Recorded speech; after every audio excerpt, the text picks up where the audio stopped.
आप लोगों को डरना नहीं है, शांति से बैठना है, ठीक, बिल्कुल घबराना नहीं है, एकदम जैसे ऑफलाइन चलता है उसी चल रहा है।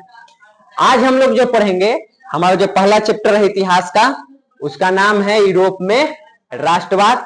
तो इसी के चैप्टर के बारे में हम लोग पढ़ने वाले हैं। लेकिन चैप्टर को पढ़ने से पहले हम लोग पढ़ेंगे इतिहास कहते किसको है, इतिहास है क्या, क्योंकि जिस सब्जेक्ट के बारे में पढ़ रहे हैं उसका डेफिनेशन आना हम लोगों को बहुत जरूरी है। ये एग्जाम के दृष्टि से आपके लिए इंपॉर्टेंट नहीं है, इसका कोई उपयोग नहीं है एग्जाम में, यहां से एक भी सवाल नहीं बनेगा। लेकिन आप इतिहास पढ़ रहे हैं तो पहले उसके बारे में जानकारी होनी चाहिए, ठीक। और आगे ये यहाँ पे जो आपको बताया जा रहा है, ये आपको लगभग ग्रेजुएशन तक ये काम कर देगा, उतना इसमें है। सबसे पहले है कि हम इतिहास कहते किसको हैं, यानी कि इतिहास होता क्या है। तो इसका डेफिनेशन आप बता सकते हैं कि सामाजिक विज्ञान में हम लोगों को 4 किताब पढ़ना है, तो उसमें से वह शाखा यानी वह किताब जिसमें तथ्यों यानी कि तथ्य मतलब सबूत, सबूत के आधार पर जब हम अतीत से वर्तमान तक के महत्वपूर्ण घटनाओं को पढ़ते हैं तो उसे हम लोग क्या कहते हैं, इतिहास कहते हैं, ठीक। इतिहास में से पीछे क्लास में छोटा बच्चा में याद किया जाता है कि अतीत से वर्तमान तक के घटना को हम इतिहास कहते हैं, यानी या ऐसे कहते हैं कि पीछे के बारे में जो पढ़े वो इतिहास है। तो पीछे में एग्जाम्पल में लें तो जैसे कि मान लीजिए यहाँ पे किसी व्यक्ति का एक्सीडेंट हो गया, उसकी मृत्यु हो गई, तो क्या वो इतिहास हो गया? उस व्यक्ति के पर्सनल जीवन के लिए, उसके परिवार के लिए वो इतिहास है, लेकिन वो देश के लिए, हमारे लिए वो इतिहास नहीं है, क्योंकि वो हमारे लिए इतना महत्वपूर्ण नहीं है। इतिहास में उन्हीं चीजों को डाला जाता है जो महत्वपूर्ण होता है, एक ऐसी घटना जिससे देश में या दुनिया भर में कोई परिवर्तन है। तो इस प्रकार की जो घटनाएं होती है उसका जब हम अध्ययन करते हैं तब उसको हम लोग इतिहास कहते हैं। तो इतिहास को हम लोग अतीत से वर्तमान तक के महत्वपूर्ण घटना को जो पढ़ेंगे वही होगा। और जो भी हम इतिहास पढ़ेंगे बिना तथ्य के यानी बिना कोई सबूत के हम लोग नहीं पढ़ेंगे। उसको पढ़ने के लिए कोई ना कोई आधार होगा, कोई डॉक्यूमेंट हो या कोई, जैसे प्राचीन काल में डॉक्यूमेंट नहीं है तो सिक्का के आधार पे, गुफा में जो मिला, अवशेष मिला, तो किसी भी चीज के आधार पे हम लोग पढ़ते हैं। इतिहास का अगर संधि भी छेद करोगे तब बनता है इति जोड़ हास, 2 शब्दों से मिलकर बना है इति और हास। इति का मतलब क्या होता है? इति का अर्थ होता है निश्चित रूप से, और हास का अर्थ होता है ऐसा हुआ होगा। यानी कि इतिहास का अगर शाब्दिक अर्थ देखे तो उसका मतलब होता है निश्चित रूप से ऐसा हुआ होगा, ठीक। इसमें बहुत सारी ऐसी चीजें जिसके बारे में हम कंफर्म नहीं बोल सकते हैं। जैसे हम लोग आधुनिक काल के और मध्यकाल के चीजों के बारे में तो कंफर्म हो सकते हैं, ठीक, कि डेट बता सकते हैं, तारीख बता देते हैं ये घटना हुआ कि नहीं हुआ। गांधी जी के जन्म हम बता सकते हैं कि कब हुआ, कहां हुआ, निश्चित रूप में। लेकिन हम पूछे कि चंद्रगुप्त मौर्य का जन्म बताओ, नहीं बता सकते हैं, क्योंकि उस टाइम पे हमारे पास वो डॉक्यूमेंट नहीं उपलब्ध है जिसके आधार पे हम बता पाए। तो इसीलिए कहा जाता है कि निश्चित रूप से ऐसा हुआ होगा। यानी कि इतिहास के कुछ ऐसे भाग हैं जिसको हम कह सकते हैं कि निश्चित रूप से ऐसा ही हुआ है। 15 अगस्त 1947 को हमारा देश आजाद हुआ है, ये निश्चित है, ठीक। लेकिन वही हम पूछे कि चाणक्य कब जन्म लिए, चंद्रगुप्त कब लिए, तो उन सब चीजों को बताना थोड़ा मुश्किल हो जाता है। और हम लोग हड़प्पा कालीन सभ्यता में चल जाएं तो वहां पे हम लोग नहीं बता पाते हैं। प्राग ऐतिहासिक काल में चले जाएं तो और नहीं बता पाते हैं। मनुष्य की उत्पत्ति का कोई अगर निश्चित डेट खोजा जाए तो नहीं बता सकते हैं कि कितने तारीख कितने महीने को, तो वहां पे हम अनुमान पर पढ़ते हैं। तो इसलिए यहाँ पे कहते हैं कि निश्चित रूप से ऐसा हुआ होगा। हो सकता है उसमें से कुछ घटनाएं जो वो सत्य न हो, ठीक। इतिहास को अंग्रेजी में हम लोग हिस्ट्री कहते हैं। और ये यूनान जिसको हम लोग ग्रीक कहते हैं, अंग्रेजी में ग्रीक और हिंदी में यूनान, ये एक देश है। तो यूनान में एक भाषा है, एक शब्द है जिसका नाम है हिस्टेरिया। तो हिस्टेरिया नामक शब्द से क्या बना है? हिस्ट्री बना है, ठीक। हिस्ट्री शब्द का प्रयोग सबसे पहले हेरोडोटस द्वारा किया गया है। हेरोडोटस जिसको कि इतिहास के हम लोग पिता भी कहते हैं, ये भी यूनान का ही रहने वाला है, यानी ग्रीक का ही रहने वाला है। इसने एक किताब लिखी, उस किताब का नाम है हिस्टोरिका, और उसी किताब में शब्द का उसने जिक्र किया था। हेरोडोटस ने इस किताब में ग्रीक में एक युद्ध हुआ था, जो वहां पे रहने वाला था यूनान में, वहीं पे एक युद्ध हुआ था और उस युद्ध का नाम है पेलोपोनेशियन का युद्ध। यह युद्ध जो है वो हुआ था तुमको लगभग में 431 से 404 ईसा पूर्व में, 431 से 404 ईसा पूर्व में लड़ाई हुआ था। और उस घटना को, उस युद्ध को हेरोडोटस ने बहुत ही क्रमबद्ध तरीके से और बढ़िया तरीके से उसको लिखा था। तो जिस तरह से उसने लिखा उसको देखते हुए एक दार्शनिक था जिसका नाम है सिसरो। सिसरो ने ही सबसे पहले हेरोडोटस को इतिहास का पिता कहा था, ठीक। और उसके बाद दुनिया भर के लोग इस बात से सहमत हुए थे कि अगर इतिहास को सही तरीके से किसी ने लिखा तो वो कौन है, हेरोडोटस। तो इतिहास के पिता इसको कहा गया। अगर बात करें इतिहास को बांटने में तो मुख्य रूप से इसको हम लोग 3 काल में बांटते हैं। भारतीय इतिहास हो या विश्व का इतिहास को हम लोग मुख्य रूप से 3 भाग में बांटते हैं। समय में अंतर है, भारतीय इतिहास का समय काल कुछ और है, विश्व का इतिहास देखें तो उसका समय काल कुछ और है, लेकिन मुख्य रूप से यही बांटते हैं, प्राचीन काल, मध्यकाल, आधुनिक काल। फिर प्राचीन काल को अलग अलग बांटते हैं, प्रागैतिहासिक काल, पाषाण, नवपाषाण, सब जो पढ़े वो। मध्यकाल को भी 2 भाग में बांटते हैं, आधुनिक काल को भी हम लोग 2 भाग में बांटते हैं। उसके बाद है भारतीय इतिहास के पिता अगर पूछा जाए तो मेगास्थनीज को कहते हैं। ये भी यूनान का राजदूत था। सेल्यूकस निकेटर इसको भेजा था चंद्रगुप्त मौर्य के दरबार में। जब वो यहाँ पे आया था तो इस टाइम पे जो मगध साम्राज्य था उसके बारे में बहुत ही विस्तार पूर्वक लिखा। उसके किताब का नाम है इंडिका। आगे आपको ये किताब पढ़ने के लिए मेगास्थनीज का मिलेगा। तो इंडिका नामक किताब लिखा और उसमें एक तरह से हम लोग को भारतीय इतिहास के बारे में अच्छी जानकारी मिलती है, बेहतर मिलती है। तो भारतीय इतिहास का पिता मेगास्थनीज को माना जाता है। ये जितना है आपको एक इतिहास के बारे में जानकारी है, ये एग्जाम में आपको इंपॉर्टेंट नहीं है, लेकिन नॉलेज के लिए जो सब्जेक्ट आप पढ़ रहे हैं उसके लिए बहुत इंपॉर्टेंट है। तो इसको आपको लास्ट में QR कोड दे दिया जाएगा, वहां से स्कैन करके सब PDF लोड कर लेना है। अब हम लोग चलते हैं चैप्टर पर। चैप्टर इतिहास का पहला हम लोगों को पढ़ना है यूरोप में राष्ट्रवाद, ठीक। अब यूरोप में राष्ट्रवाद जब हम पढ़ेंगे तो सबसे पहले पढ़ेंगे कि राष्ट्रवाद है क्या। आज के जो क्लास होने वाला है उसमें हम लोग पहले क्या पढ़ेंगे, राष्ट्रवाद क्या है, किसको कहते हैं। फिर हम लोग फ्रांस की क्रांति और नेपोलियन का उससे क्या संबंध रहा है उसके बारे में। फ्रांस की क्रांति हम लोग पिछले साल भी पढ़े थे 9th क्लास में, तो थोड़ा सा वहां से इसको जोड़ेंगे। वियना सम्मेलन क्या था, मेटरनिक कौन था, उसके बारे में जानेंगे। जुलाई 1830 की क्रांति क्या थी, इसका विश्व पर क्या प्रभाव पड़ा। फिर 1848 की क्रांति क्या थी वो जानेंगे। फिर आगे हम लोग आज की क्लास में हम लोग इतना ही जानेंगे। अगला जो क्लास आएगा उसमें हम लोग इटली के एकीकरण में मेजनी का, काउंट काबोर्ड, गैरिबाल्डी की क्या भूमिका रही है उसके बारे में। जर्मनी के एकीकरण कैसे हुआ, उसमें बिस्मार्क की क्या भूमिका रही उसके बारे में। यूनान में राष्ट्रवाद का उदय कैसे हुआ उसके बारे में।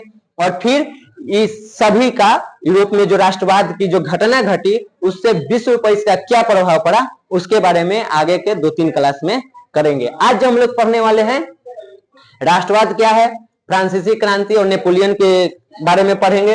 वियना सम्मेलन, मेटरनिक के बारे में, 1830 की क्रांति और 1848 की क्रांति। इतना आज हम लोग इस क्लास में खत्म करेंगे।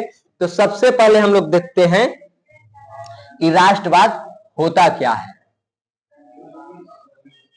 देखो ये क्वेश्चन आप लोगों को सब्जेक्टिव में भी आता है 2 नंबर के।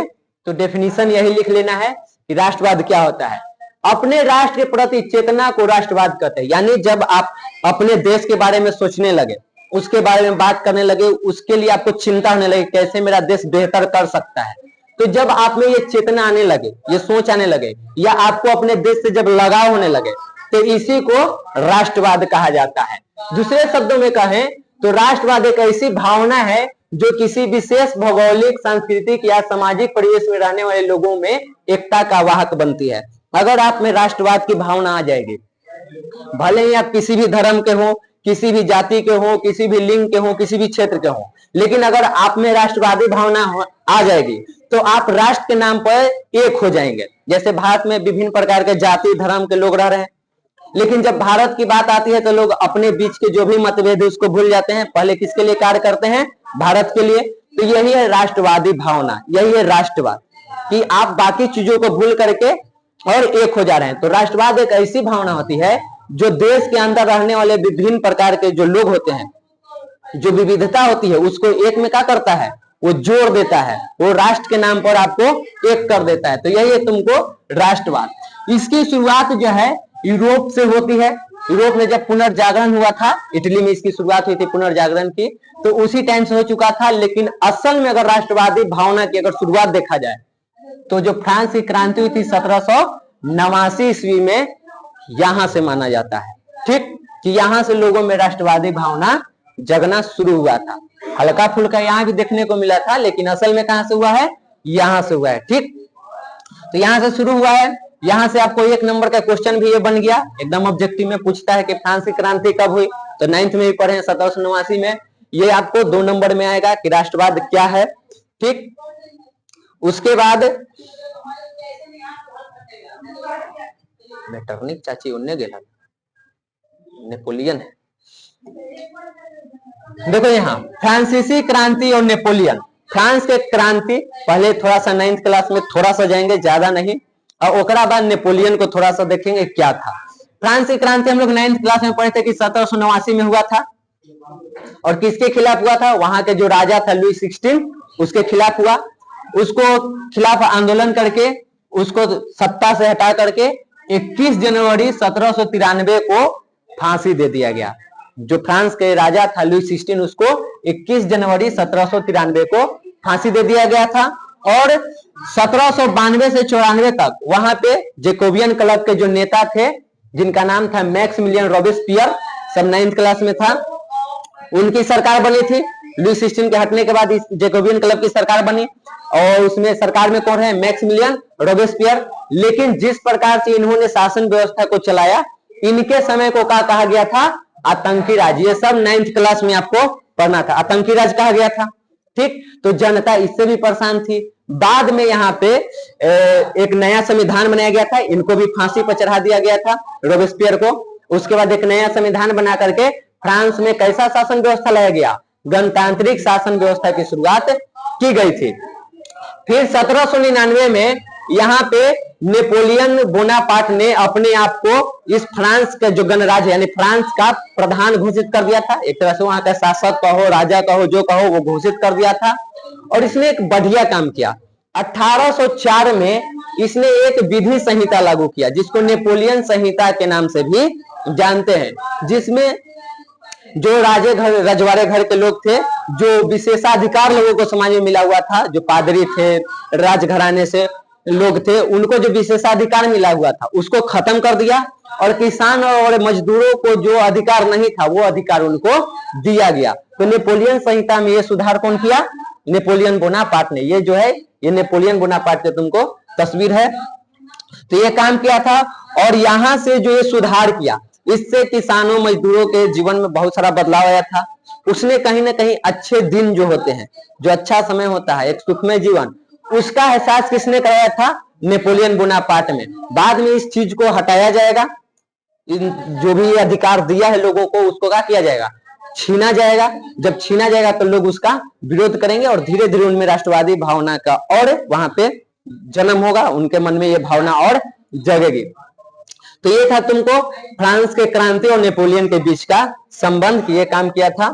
आगे इसमें देखेंगे कि 1815 में वाटरलू का युद्ध होता है, और उसमें नेपोलियन को हराया जाता है। वाटरलू का युद्ध देखो, वाटरलू का युद्ध कब हुआ, 1815 ईस्वी में। और इसमें एक तरफ नेपोलियन यानी कि फ्रांस है, क्योंकि नेपोलियन फ्रांस का शासक बना हुआ था, तो एक तरफ नेपोलियन, और इस नेपोलियन को हराने के लिए 4 देश लगा हुआ था, जिसमें एक था ब्रिटेन, एक है रूस, एक है प्रसा और एक है ऑस्ट्रेलिया। ये 4 देश मिल करके लगा हुआ कि नेपोलियन को हरा देना है। और हराना क्यों है, क्योंकि नेपोलियन जो पुरातन व्यवस्था चलते रहा था, जो राजतंत्र चल रहा था, वहां के राजा के मन में एक विचार था दैवीय शक्ति के बारे में।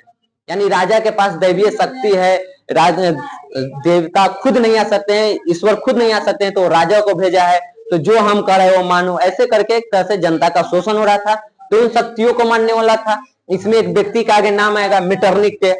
ये पूरे तरह से प्रतिक्रियावादी। प्रतिक्रियावादी का मतलब होता है जो पुरातन व्यवस्था को मानता है, समाज में नए परिवर्तनों का जो विरोध करता है, उसको हम लोग मुख्य रूप से प्रतिक्रियावादी कहते हैं। ये कट्टर विरोधी था। इसका कहना ही था कि शासन करो लेकिन कोई परिवर्तन नहीं होने दो। और नेपोलियन क्या कर रहा था, परिवर्तन कर रहा था, लोगों को अधिकार दे रहा था, लोग को जीवन को बेहतर बनाने का काम कर रहा था। तो जो भी इस विचारधारा के लोग हैं कि शासन करना है लेकिन परिवर्तन नहीं होने देना है, क्या वो इसका समर्थक बनेंगे नेपोलियन के, या इसके खिलाफ होंगे?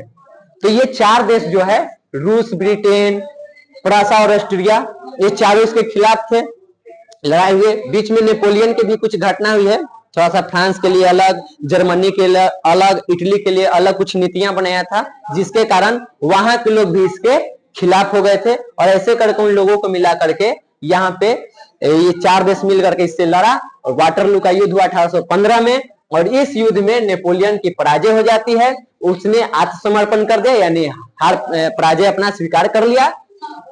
उसके बाद ये जो चारों देश हैं जो कि विजयी हुए, उन लोगों ने नेपोलियन को कैदी बना लिया और कैदी बना करके यहाँ पे सेंट हेलेना नामक एक टापू है समुद्र के बीच में, वहां पे इनको भेज दिया। और नेपोलियन को 1821 ईस्वी में 52 वर्ष की आयु में मृत्यु हो गई है। ये सब कुछ चीजें जो आपको किताब में नहीं है, किताब से बाहर ही है, लेकिन एक लाइन से चलना था कि कैसे घटना घट रही है, तो बाहर से भी कुछ चीज डाला गया है। तो यहाँ पे नेपोलियन की कहानी क्या हो जाती है, खत्म हो जाती है। बाकी नेपोलियन बीच में क्या किया था, 9th में पढ़े हैं कि जर्मनी को एक किया था, जर्मन राइन संघ की स्थापना किया था, आगे भी पढ़ने के लिए तुमको आएगा, इटली के लिए भी किया था। तो उन सब चीजों को एक एक करके 2-4 पॉइंट है वो आगे देखेंगे, अभी के लिए इसको इतना ही था।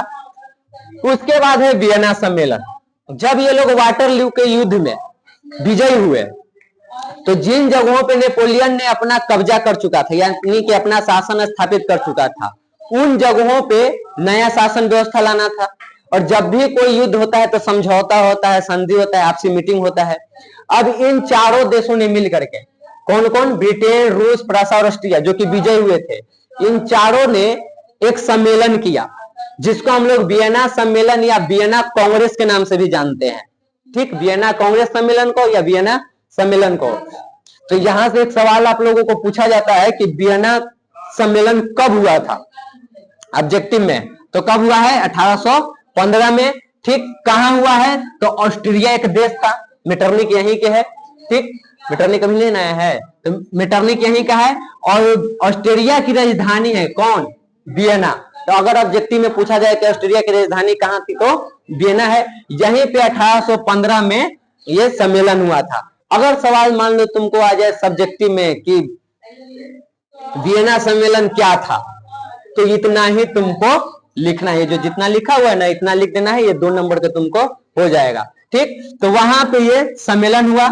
और इस सम्मेलन चूंकि ये वियना में हुआ था, इसीलिए इस सम्मेलन का नाम भी क्या पड़ गया, वियना सम्मेलन। ठीक, इस सम्मेलन में मुख्य रूप से जो इन लोगों का उद्देश्य था, उद्देश्य यही था कि जो नेपोलियन के द्वारा जो भी सुविधाएं दी गई है उसको खत्म करके फिर से जो पुरातन व्यवस्था है, यानी कि पहले का जो व्यवस्था था उसी को फिर से लागू किया जाए। तो यहां से एक सवाल और बनता है ऑब्जेक्टिव में कि वियना सम्मेलन का मुख्य उद्देश्य क्या था। ऑप्शन 4 रहेंगे, उसमें एक जगह रहेगा पुरातन व्यवस्था का पुनर्स्थापना, जो पहले से व्यवस्था चलते आ रहा था लुई 16 के टाइम वाला, उस व्यवस्था को फिर से लागू करना। ठीक, यही इसका मुख्य रूप से उद्देश्य था। ठीक, इसकी अध्यक्षता की बात करें तो वो मेटरनिक ने किया था। अब मेटरनिक कौन था, नीचे देखो, मेटरनिक ऑस्ट्रिया का चांसलर था, यानी कि प्रधानमंत्री कहो तो वहां के प्रधानमंत्री था। घोर प्रतिक्रियावादी, यानी कि समाज में कोई नया परिवर्तन होने वाला है तो उसके लिए तैयार नहीं था। अगर राजतंत्र के जगह लोकतंत्र की स्थापना करना चाहते हैं उसके खिलाफ है ये। ठीक, इसके नीति का मूल मंत्र क्या है, शासन करो लेकिन कोई भी परिवर्तन न होने दो। शासन करते रहिए लेकिन परिवर्तन नहीं होने दीजिए, जैसे चल रहा है वैसे ही चलते रहने दीजिए। वियना सम्मेलन के बाद यूरोप में नेपोलियन युग का अंत हो गया था, नेपोलियन का खात्मा हो गया, वो आत्मसमर्पण कर दिया, उसको भेज दिया गया सेंट हेलेना नामक जगह पर। ठीक, और यहां से मेटरनिक युग की शुरुआत हुई थी, जो कब तक चला, 1848 तक। तो एक सवाल यहां से और बनता है, मेटरनिक युग क्या है, क्या था, तो बताना है कि 1815 में वाटरलू युद्ध के बाद, या लिखो कि 1815 में वियना सम्मेलन में की अध्यक्षता ऑस्ट्रिया की जो चांसलर है मेटरनिक, उसने किया। और इस सम्मेलन के बाद नेपोलियन युग का अंत होता है और 1815 से लेकर के 1848 तक मेटरनिक का प्रभुत्व रहता है, उसका शासन रहता है। तो इस काल को ही मेटरनिक युग कहा जाता है। फिर इसमें क्वेश्चन थोड़ा सा चेंज करके आता है कि मेटरनिक व्यवस्था क्या था। तो मेटरनिक जो भी यहाँ पे नीति नियम चला रहा था वही उसका व्यवस्था था, तो उसी चीज में इसको घुमा करके सिर्फ लिख देना है, समझ गए। तो ये हो गया तुमको मेटरनिक होला। अब आगे देखो वियना सम्मेलन का परिणाम क्या क्या हुआ। जब वियना सम्मेलन हुआ तो उसके बाद ये लोग क्या करेंगे आगे, उसके बारे में देखो। सबसे पहले ये लोग क्या करेंगे कि जो भी जगह नेपोलियन के द्वारा कब्जा किया गया था या जनता ने राजा से हट करके अपना अलग बनाया था, वहां पे निरंकुश शासन का अंत किया था, उन सबका बंटवारा होगा, यानी कि पुरातन व्यवस्था के फिर से स्थापना किया जाएगा। सबसे पहले इटली है, इटली पर अपना प्रभाव स्थापित रखने के लिए मेटरनिक ने उसको कई राज्यों में बांट दिया। क्योंकि एक रहता तो हो सकता है कि सभी लोग मिल करके आंदोलन कर देते और उसको हैंडल शायद मेटरनिक नहीं कर पाता, तो उसने कहा क्या, इटली का ही यहाँ पे विखंडन कर दिया, उसको अलग अलग राज्यों में विभाजित कर दिया, भाषा के आधार पर, पहनावा, संस्कृति, कल्चर, हर अलग अलग चीजों के आधार पर उसको एक दूसरे से अलग कर दिया, एक दूसरे से लड़ा के रखा। बिल्कुल उसी प्रकार जैसे कि हमारे देश में अंग्रेजों ने हमें धर्म, जाति, ये सब के नाम पे लड़ा कर रखा, कभी एक नहीं होने दिया, उसी प्रकार इसको अलग रख दिया। फिर एक है यहाँ पे सिसिली और एक नेपल्स, ये दोनों जगह है, ये दोनों जगह बुर्बो वंश के जो सम्राट थे फर्डिनेंड, उनको दे दिया गया। लुई 16 भी इसी वंश का राजा था, ठीक, लेकिन वहां पे तो इस व्यवस्था का क्या कर दिया गया था, अंत कर दिया गया था। लेकिन बाद में वियना सम्मेलन के बाद बुर्बो वंश का ही जो राजा है फर्डिनेंड, उसको दो जगह का शासक बनाया गया, सिसिली और नेपल्स का उसको क्या कर दिया गया, शासक बना दिया गया। रोम और उसके आसपास के राज्य पोप को सौंप दिए गए। इटली की राजधानी रोम है, तो रोम सम्राट को नहीं दिया गया, पोप को दिया गया। पोप यानी जो चर्च में जो फादर होते हैं, पादरी होते हैं, उनको सौंप दिया। और रोम के अगल बगल के भी जो क्षेत्र थे वो भी किसके अधीन रहा, पोप के अधीन रहा। उसके बाद लोम्बार्डी और वेनेशिया, ये दो जगह है, इसके ऊपर कब्जा किसका हो गया, ऑस्ट्रिया के, यानी कि यहाँ पे शासन किसका रहेगा, मेटरनिक के अंडर ये रहेगा। ऐसे करके टुकड़ों में इसको बांटा जा रहा है। परमा, मोडेना और टर्कनी, ये तीन जगह जो है वो हैबसबर्ग राजवंश को दे दिया गया। हैबसबर्ग वहां पे एक राजा का वंश है, उसके राजा को दे दिया गया। उसके बाद जिनेवा और सर्डिनिया पिडमाउंट के राज्य में सम्मिलित कर दिया। पिडमाउंट एक अलग से पहले ही शासन व्यवस्था चल रहा है, एक जिनेवा स्विट्जरलैंड में है, ठीक। ये देखो पिडमाउंट जो है पहले से ही एक साम्राज्य है, यहाँ पे पहले से ही एक शासक है, उसी को दो जगह दे दिया गया, एक जिनेवा एक सर्डिनिया, इन दोनों को किसमें मिला दिया गया, पिडमाउंट में। ऐसे करके क्या किया जा रहा है, टुकड़ों टुकड़ों में विभाजित किया जा रहा है। जर्मनी में नेपोलियन ने क्या किया था कि जब ये 300 टुकड़ों में था ना, तो उसको 300 टुकड़ों को जोड़ करके कितने टुकड़ों में लेकर चलाया था, 39 टुकड़ों में। तो इसमें उन लोगों ने कुछ नहीं किया, इसको वैसे ही रहने दिया, इसमें कोई भी बदलाव नहीं किया। और यहाँ पे शासन किसका रहा, ऑस्ट्रिया का। जर्मन राइन संघ में कोई परिवर्तन नहीं किया, 39 के 39 राज्य में वो रहा वैसे ही, रियासत में बटा हुआ। और उससे अप्रत्यक्ष रूप से, डायरेक्ट नहीं है लेकिन इनडायरेक्ट यहाँ पे किसका शासन चल रहा है, ऑस्ट्रिया के जो चांसलर मेटरनिक, वो अपने अंतर्गत इसको रखा, ठीक। और वहां पे हर तरह से प्रयास किया गया कि यहाँ पे किसी भी प्रकार से राष्ट्रवादी भावना इन क्षेत्रों में नहीं जगे। लेकिन जब आगे आप इतिहास को पढ़ेंगे तो देखेंगे कि ये वियना सम्मेलन जो है पूरे तरह से असफल साबित होने वाला है। कि जितना भी टुकड़ा में बांटा है ना, कि इसको एक न होने देंगे, या पुरातन व्यवस्था की स्थापना करेंगे। फर्डिनेंड शासक है, राजा है, ठीक ना, बुर्बो वंश का, लेकिन अभी तो इसका तो शासन व्यवस्था है नहीं। उसको नेपोलियन क्या बोलते हैं, लुई 16 को हटने के बाद वो आ गया, रोबेस्पियर आ गया, रोबेस्पियर के जाने के बाद नेपोलियन आ गया, नेपोलियन के बाद अब वाटरलू युद्ध हुआ है। अब वियना सम्मेलन में बुर्बो वंश का पुनर्स्थापना हो रहा है। किताब में ऑब्जेक्टिव में होगा वियना सम्मेलन में किस राजवंश का पुनर्स्थापना, ऐसे करके कुछ क्वेश्चन है, तो बुर्बो वंश का है, सब करवाया जाएगा। तो ये फर्डिनेंड नाम का एक शासक है, ठीक। तो ये वाला समझ में आया। तो वियना सम्मेलन का अंततः हम अगर परिणाम की बात करें तो इतना सारा चीज तो किया, लेकिन ये सफल नहीं हो पाता है, क्योंकि जिस चीज से बचने के लिए सारे काम किए गए, क्या था कि पुरातन व्यवस्था की स्थापना करना है, नया बदलाव नहीं होने देना है। लेकिन आप अगले क्लास में, कल वाला, परसों वाला या आज भी देखिएगा, 1830 और 48 की क्रांति की बदलाव होता है। इटली का एकीकरण होगा, जर्मनी का एकीकरण होगा, और अगल बगल के जो क्षेत्र हैं, छोटे छोटे जो देश थे उस टाइम पे, उन लोगों ने भी आंदोलन किया अपने नीतियों में सुधार के लिए, तो सुधार हुआ है। तो मुख्य रूप से अगर देखा जाए तो वियना सम्मेलन क्या रहा, असफल रहा, लेकिन परिणाम में देखा जाए तो ये सारी घटनाएं घटी थी। अब है यहाँ पे कि वियना सम्मेलन और फ्रांस के बीच एक अलग रिश्ता रहा, वो क्या था उसको देख लो।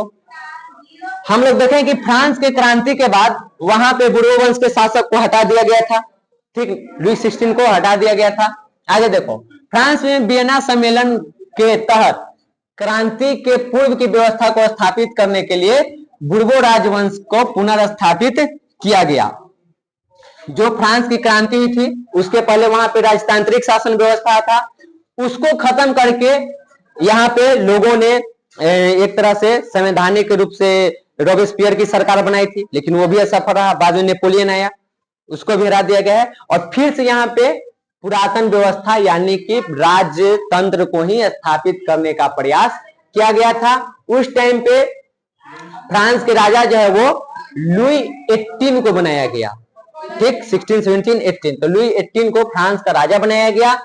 उसने फ्रांस की बदली हुई परिस्थितियों को समझा।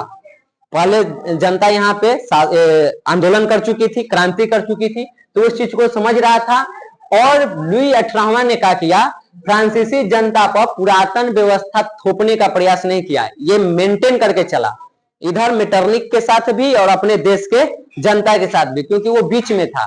अगर जनता का समर्थन पूरी तरह से करता तो मेटरनिक उसके खिलाफ हो जाता, और मेटरनिक का पूरी तरह से समर्थन करता तो जनता उसके खिलाफ हो जाती। तो उन दोनों के बीच बैलेंस बना करके चला, उनपे ये थोपने का कोशिश नहीं किया।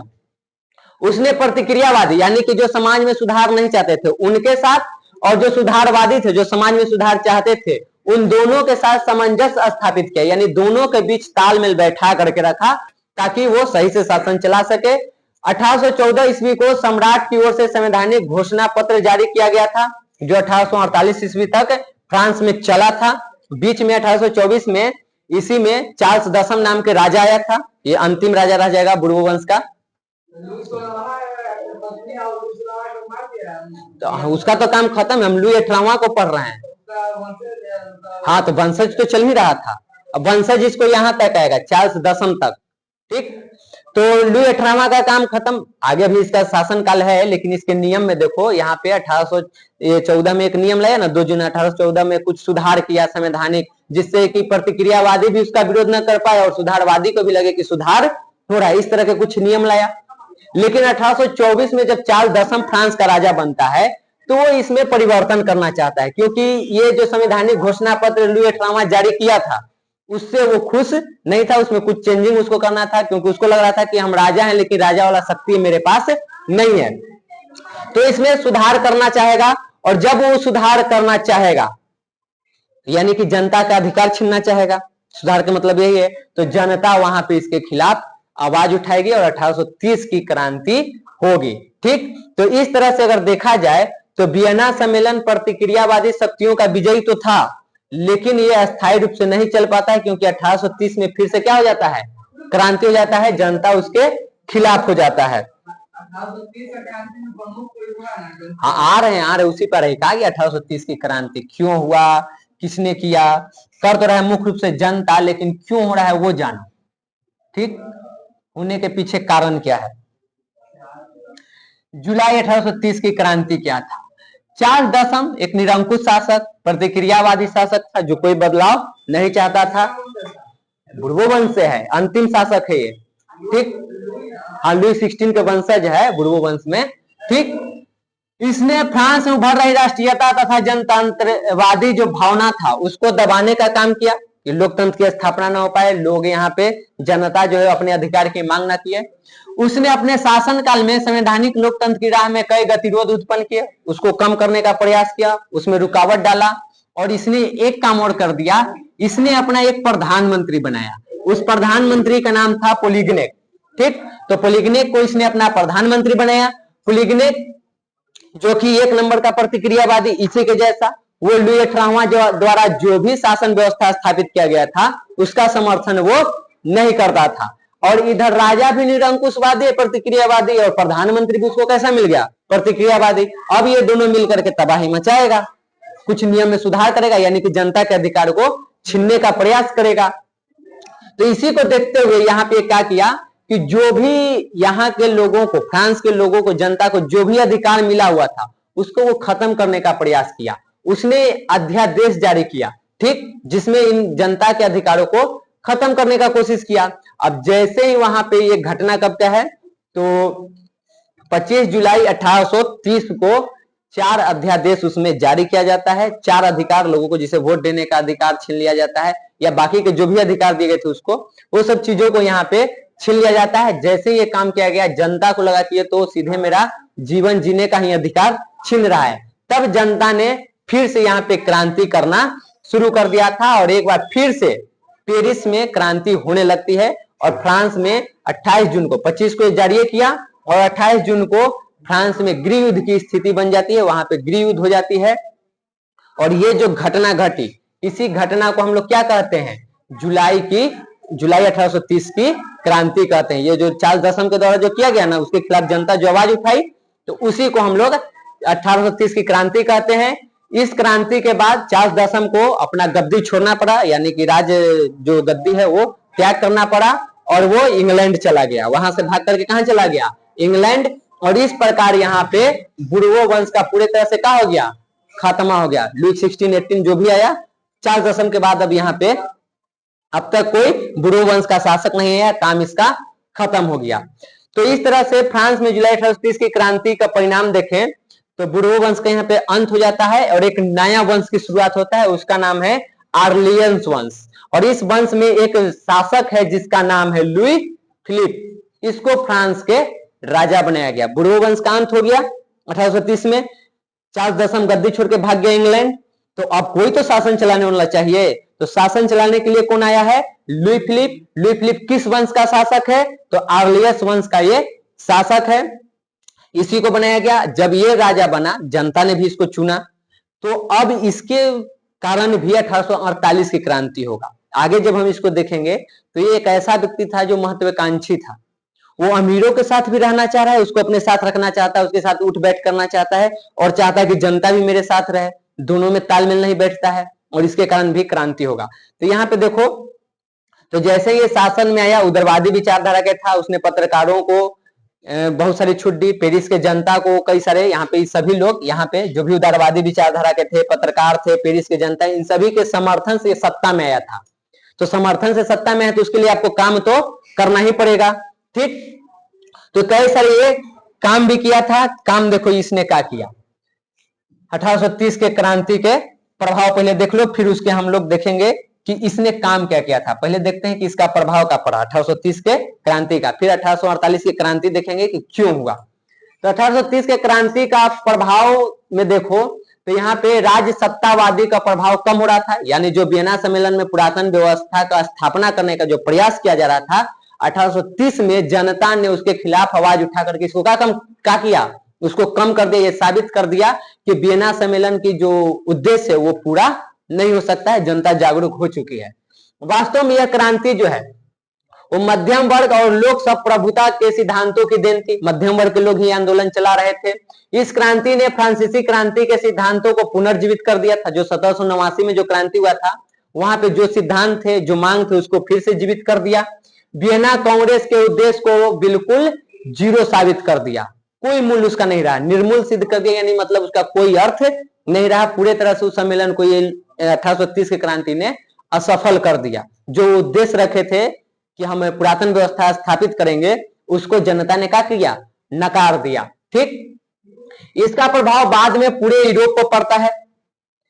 राष्ट्रीयता और देशभक्ति की भावना का जिस प्रकार से यहाँ पे लोगों में ये भावना जग रही थी, वो पूरे यूरोपीय राष्ट्र में राजनीतिक एकीकरण करता है, लोगों के अधिकार की बात करता है, संवैधानिक सुधार करता है और इसके कारण राष्ट्रवाद का विकास भी होता है। इटली है, जर्मनी का एकीकरण इसी के कारण संपूर्ण हुआ।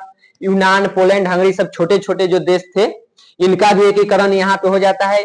यहाँ पे जो पुरातन व्यवस्था जो पहले से चला था उसको हटा करके लोकतांत्रिक व्यवस्था स्थापना करने का प्रयास किया जाता है। तो देखा जाए तो यहाँ पे पूरे तरह से 1830 के क्रांति के बाद पूरे यूरोप में क्रांति चलेगा और जो भी वहां पे पुरातन व्यवस्था चल रहा है उसके खिलाफ लोग क्या करेंगे, आवाज उठाएंगे और वहां पे शासन में सुधार करने की बात करेंगे। आगे चल करके फ्रांस में लुई फिलिप के खिलाफ भी आवाज उठी थी। उसको हम लोग पढ़ेंगे 1848 की क्रांति के नाम से, ठीक। और इसके कारण 1848 की क्रांति भी होगी। यहाँ पे अगर तुम लोग इतिहास में देखोगे, आज वाले में पढ़ो, तो जो भी क्रांति हो रहा है उसकी शुरुआत फ्रांस से हो रहा है, ठीक।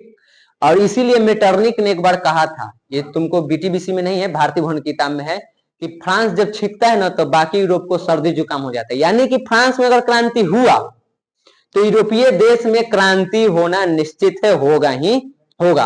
1830 में क्रांति होता है तो देखो इटली, जर्मनी, यूनान, पोलैंड, हंगरी जैसे जितने देश आंदोलन कर रहे हैं। 1848 की क्रांति होगी, फिर करेंगे, तो इसी वजह से वो ये बात बोला था, ठीक।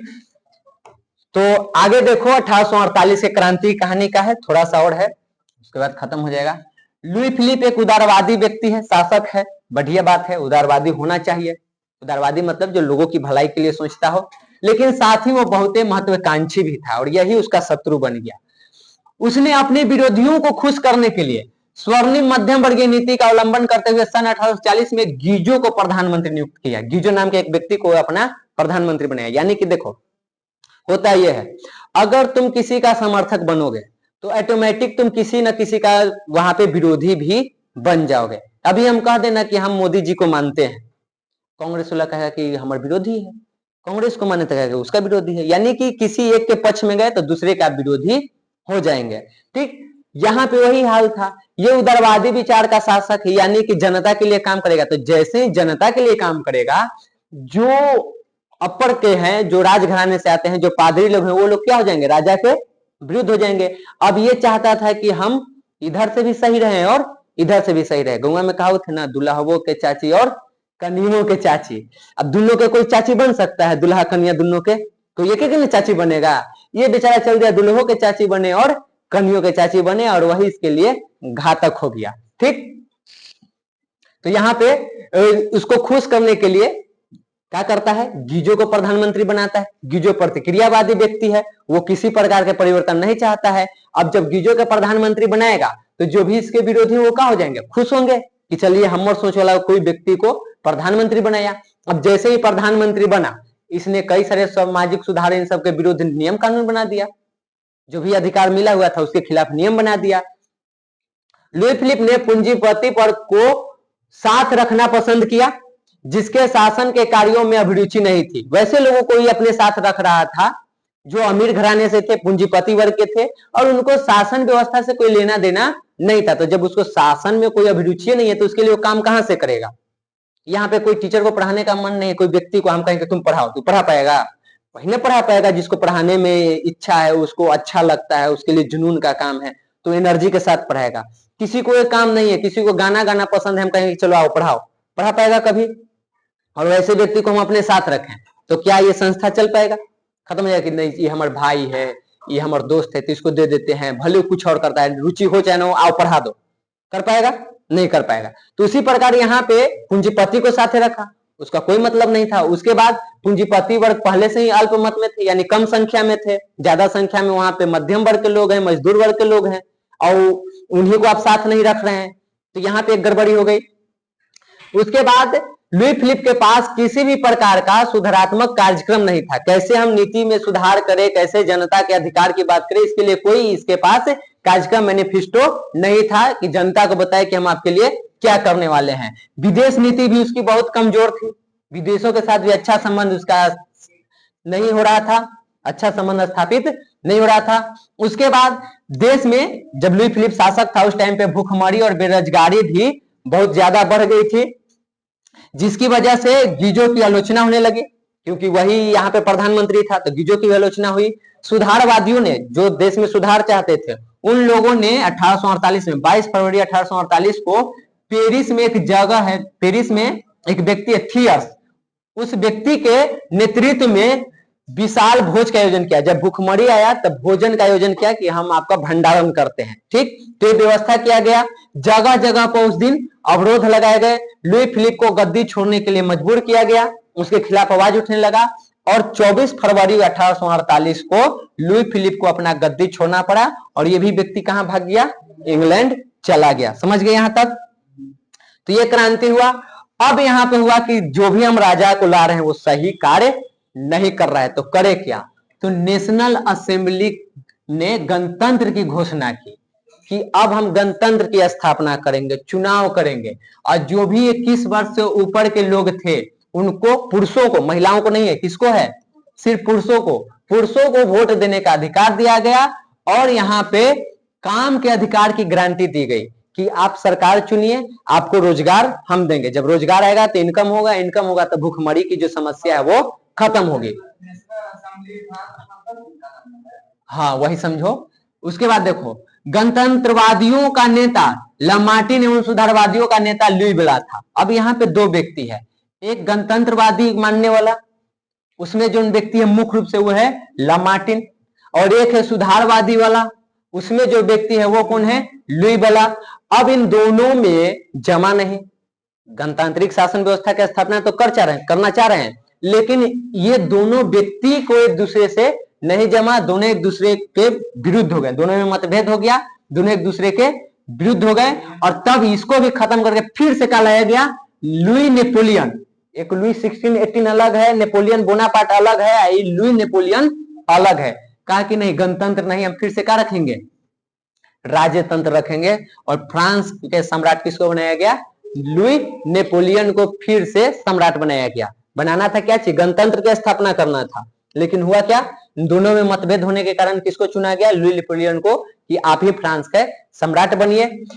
इस क्रांति ने न सिर्फ पुरातन व्यवस्था का अंत किया, बल्कि Italy, Germany, Austria, Holland, Switzerland, Denmark, Spain, Poland, Ireland, England, इन सभी देशों में क्रांति को प्रभावित किया। क्रांति की शुरुआत कहां से हो रही है? फ्रांस में। 1830 की क्रांति फ्रांस, 1848 क्रांति फ्रांस, लेकिन उसका असर देखो कितने देशों को पड़ रहा है। ये सभी यूरोपीय जो देश हैं, यहाँ पे भी इसका प्रभाव पड़ा है। यही नहीं, यहाँ के अलावा विश्व में भी इसका प्रभाव पड़ा। हमने भी देश की आजादी के लिए यहाँ से पढ़ा, यहाँ से सीखा। यहाँ पे कई सारे विचारक के नाम आएंगे, ठीक, आगे जब पढ़ेगी इटली जर्मनी के एकीकरण में, तो उसमें तुमको नाम आएगा कई सारे व्यक्तियों का, और उन व्यक्तियों से भारत के कितने लोग प्रभावित थे वो भी नाम आएगा। यानी कि भारत में भी इसका प्रभाव पड़ा, भारत ने भी वहां के आंदोलन से सीखा और अपने देश में आंदोलन को आगे बढ़ाया। तो ये काम ये किया। इटली तथा जर्मनी के उदारवादियों ने बढ़ते हुए जन असंतोष का फायदा उठाया। जब वहां के जनता खिलाफ रहा था, तो जो भी सुधारवादी विचारधारा के लोग थे, उन लोगों ने उन जनता को एक किया, और एक करके पूरे इटली का एकीकरण करना चाहा, अपने जर्मनी का, यानी कि अपने देश का एकीकरण करने का यहाँ पे मौका ढूंढा। और एक एकीकरण करके एक देश की मांग यहाँ पे करने लगे कि हमारा अलग अलग नहीं होगा, जर्मनी 39 भाग में नहीं रहेगा, एक जर्मनी बनेगा। इस तरह से यहाँ पे मांग करने लगे थे, और ये जितने भी मांग थे वो संवैधानिक लोकतंत्र के सिद्धांत पर आधारित, यानी कि लोकतांत्रिक रूप से थे। तो ये सारा तुमको आज के हो गया 1848 तक के क्रांति का। यहां से तुमको ये कुछ महत्वपूर्ण क्वेश्चन है, जिसमें से तुमको ये वाला क्वेश्चन पूछा जा चुका है, ये भी पूछा गया है, ये भी पूछा हुआ है, ये भी है, ये भी है, ये दोनों अभी तक नहीं पूछा गया है। उसके बाद मेटरनिक का भी शायद आ चुका है, और ये तुमको हो सकता है 2 नंबर में आ जाए कि वियना सम्मेलन में शामिल कौन कौन से देश थे बताएं, तो 4 देश है। तो ये रहा तुम्हारा होमवर्क, कल इसको तुम लोगों को याद करके आना है, और उसके बाद आप लोगों को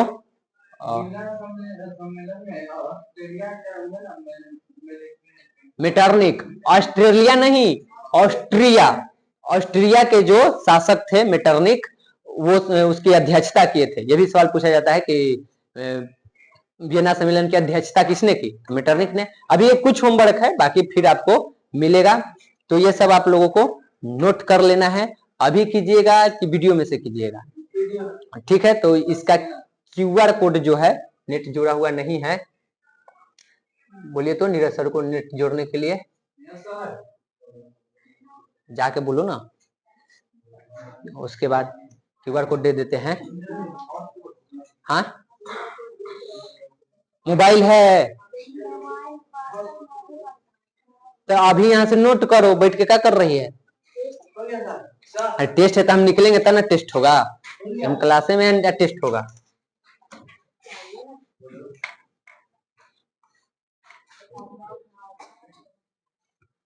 नेट पहले ही जोड़ के रखना चाहिए।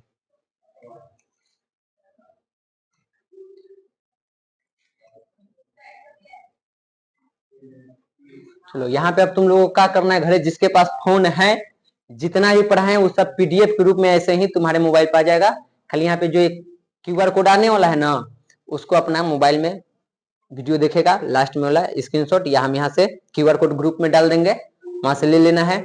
उसको जैसे ही स्कैन करेगा, लिंक खुलेगा, लिंक पर क्लिक करो और पूरा पीडीएफ तुमको आ जाएगा, वहां से नोट करो। और जिसके पास वो नहीं है व्यवस्था, यहाँ से नोट डाउन कीजिए। बैठी हुई है, लिखो, नहीं है तो लिखो, यहाँ पर कोई दिक्कत थोड़े है।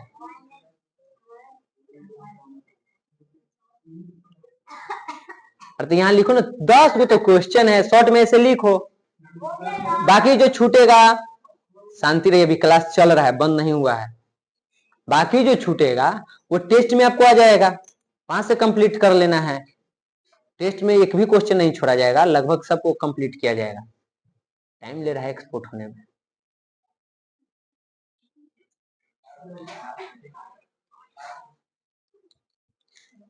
हो गया, बस यहीं से आपको कर लेना है।